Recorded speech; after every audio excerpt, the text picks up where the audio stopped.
Hi, and welcome to Storytime. I'm really grateful that you've chosen to be here. It's a choice that speaks to really the possibility of what I want to talk about today, and that is the cultivation of hope. Why do we click on anything? Because we think that by taking that simple action, we're going to get something in return that serves us, that motivates us, that inspires us.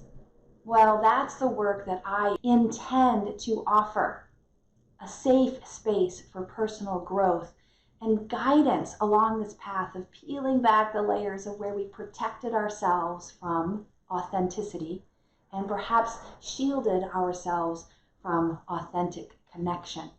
Really, that's what this is all about. Life's Work Yoga, that's my yoga studio, but it's also the philosophy from which I teach, not just in my practice, but in my coaching and my service as well. So I'm coming to you with a topic of hope, as we've been discussing all month long, practicing on the mat, discussing in our book studies, and kind of dissecting a bit deeper, perhaps, through our conversations, such as our conversation here for Storytime. But today I want to come as well with a little bit of a disappointment. I have access to this new book, and it's called Wisdom for the Soul. Right? Doesn't that sound like a tomb of great content? And yet I looked up hope, and it's absent. And yet I would argue that hope is absolutely critical to the nurturing of our spirit, to the cultivation of a life well lived. And I'm not the only one who thinks that. That's what I want to share with you today. Two, let's call them teachers. One is a philosopher from the German Enlightenment period. The other is a psychologist, probably also a philosopher from the Holocaust period, right? So we'll come back to that. But I want to really hone in for just a moment that hope is a small little word for a really big idea. Not unlike love is a small word for what we really want to cultivate as this overall union and connection, the practice of yoga. But this big idea of hope is a practice that requires big commitment. Now, that's not a permanent, ongoing burden. It's a reminder, a re-invitation to re-engage in the practice of cultivating, of planting the seeds, of nurturing the soil, of pausing to notice the beauty of those seeds as they start to grow and bloom forth, but also the harvesting of the fruits of that labor. This is the process of hope. So where do I turn to, if not this great big book of wisdom for the soul? Well, I turn to what was my liberal arts education, and someone I don't particularly love, Immanuel Kant. Don't love his philosophies, but I do love this particular umbrella that he presents. And that is this idea that Kant believed that we are all here to pursue a life of happiness. Now, the yogis would say that that is equivalent to a life of bliss or enlightenment, okay? Now, Kant says that there is essentially three ingredients to that life of happiness. Something to do, something or someone to love, and something to hope for. Something to do, that could be paid or not paid, but a sense of doing, of contributing, of action is essential to feeling that fulfillment, that bliss state of alignment and oneness, also known as joy, happiness. Someone or something to love, to motivate, to inspire us to do the work, because the work is not always going to be easy. And thirdly, something to hope for, meaning a trust, a faith that this too shall pass and bend towards justice, as Martin Luther King has been quoted, that the arc of history bends towards justice. Well, that only happens if we do the work, if we do the labor, something to do, because it's something that we love, because we are basing those first two on the belief that hope it's possible. Now, another great teacher and an inspiration for me is Viktor Frankel. Now, he was at the time a psychiatrist and physician, but he was also a bit of a philosopher. And although he was detained in the concentration camps during World War II, he put together a philosophy, a psychology treatment called logotherapy.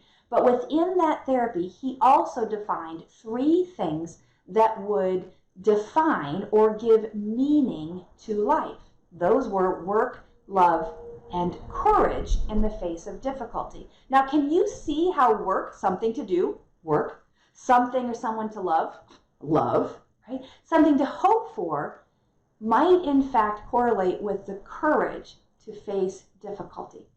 So although there's hundreds of thousands of years, at least a couple thousand years, between the Kant publication and Frankel's revelation, it's not unlike what we are invited to toil, to labor with today, is that by having something to do, we can find meaningful work.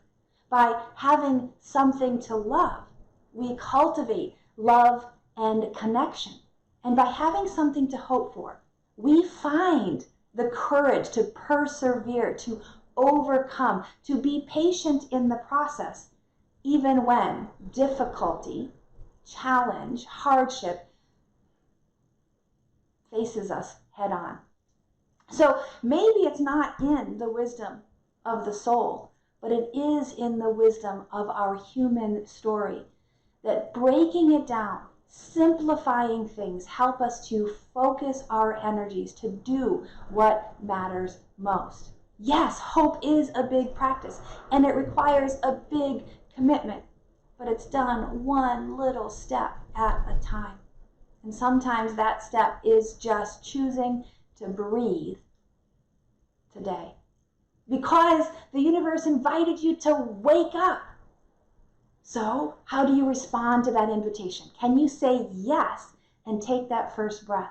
And every time you take a breath, can you have it be a practice of saying yes to this process of something to do, something to love, and something to hope for, turning that into a daily practice of living your best life, living the practice of hope, cultivating love and life. Where is it that you're finding hope? Permission to do work that's important, that matters. Finding something, a task, a cause, or a person to love. Today I'm celebrating my eldest child's 21st birthday. Now, I've been looking forward to this since before she was born, not as a milestone per se for me, but as a milestone for her. And that hope fueled me to care for her, to nurture her, to hold her accountable all of these years so that she would be ready for whatever's next. Now, that doesn't mean that today is the end of this journey that we're taking, but it's a reminder that it is the journey. Every single day we have a choice to work, to love, to be courageous, to do what matters most. And that, my friends, that's yoga living. It's living in alignment with truth and with compassion so that we can truly build the bridges of authentic connection. Find a way today to maybe, just maybe, cultivate a little bit more hope or awareness of what you're doing and why it matters, who you're spending your time with, and why it is that they help enliven your spirit to show up more authentically. Thanks for being here. Thanks for breathing today and for contributing from your practice of living your best life so that we can all live a little more aligned in love, in truth. Be well, take care of you, take care of each other. May you breathe deeply, move freely, labor lovingly, and live vibrantly. Namaste.